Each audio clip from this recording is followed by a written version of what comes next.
आपका फोन रात के 2:13 बजे तो उठाना मत, क्योंकि कुछ कहानियां सिर्फ सुनी नहीं जाती, वो आपको सुनती हैं। रात के ठीक 2:13 बजे मेरा फोन बजा।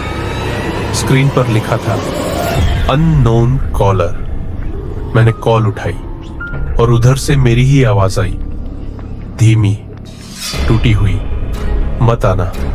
अगर तू ये सुन रहा है तो बहुत देर हो चुकी है। फोन कट गया।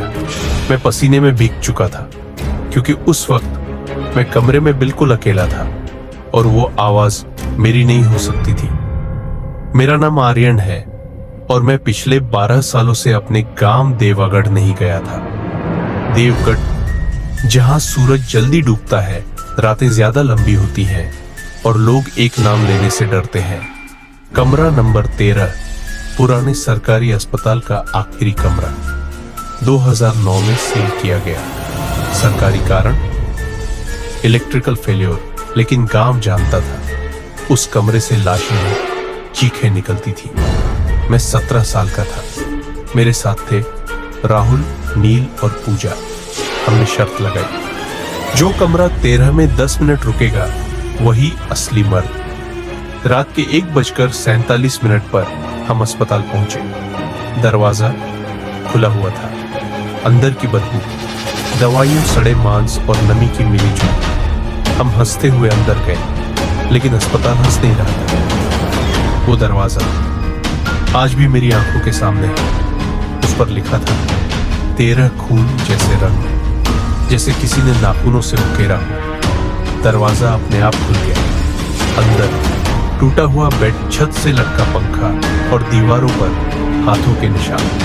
न बच्चों के, न बड़ों के, कुछ और ही था। नील हंसा, भाई यहाँ तो कुछ भी नहीं। तभी पंखा चल पड़ा, बिना बिजली, धीरे, फिर तेज और फिर थक थक थक, जैसे कोई छत से कूदने की कोशिश कर रहा हो।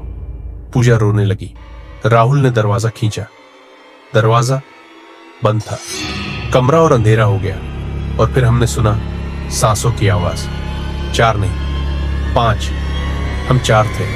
5वीं सांस हमारे पीछे थी। पूजा चिल्लाई, मेरे बाल कौन खींच रहा है? उसके बाल हवा में उठे। फिर एक झटका, वो सीधे पंखे की तरफ खींच गई। हम कुछ कर पाते उससे पहले उसकी गर्दन नहीं, बस इतना समझ लो, उस रात पूजा वापस नहीं आई। अचानक दरवाजा खुला। हम 3 भागे। पीछे से आवाज आई, एक और बाकी है। मैं नहीं मुड़ा। नील मुड़ा और वहीं रुक गया। उसकी आंखें खाली हो गई, जैसे कुछ उसके अंदर चला गया हो।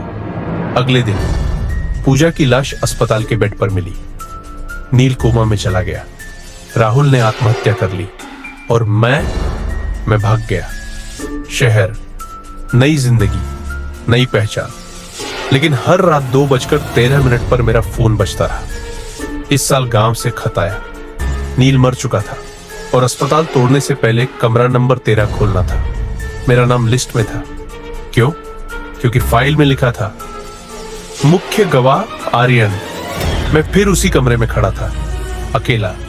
दरवाजा बंद, पंखा चालू और सामने मैं खुद, लेकिन मेरी आंखें काली थी। वो बोला, तू गया नहीं था आर्यन, तू यही रह गया था। मुझे सब याद आ गया। सच, मैं भागा नहीं था, मैं मरा था।